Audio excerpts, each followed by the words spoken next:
రే నవీన్ కూర్చోరా 5 minutes ready అయ్యి వస్తా. సార్.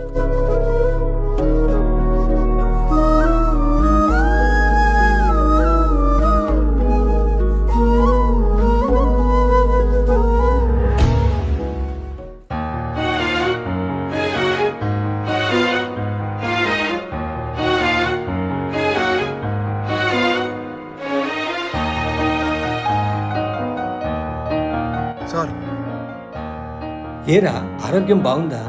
రాత్రి నిద్రపోయినవలేదా? హెల్త్ బాగాలేకపోతే హాస్పిటల్కైనా పోదాం. అలా ఏం లేదు సార్. సరే ఇంటికి పోయి రెస్ట్ తీసుకుంటావా? ఏం వద్దులేండి సార్. ఏమని ఉంటే చెప్పురా ఫ్రీగా. సర్లే ఈరోజు పని వద్దులే, ఒట్టినే ఉండు. సరే సార్. ఇదిగోరా మామ. థ్యాంక్స్ రా మామ. పర్లేదు లేరా, నీకు నాకు థ్యాంక్స్ ఎందుకు.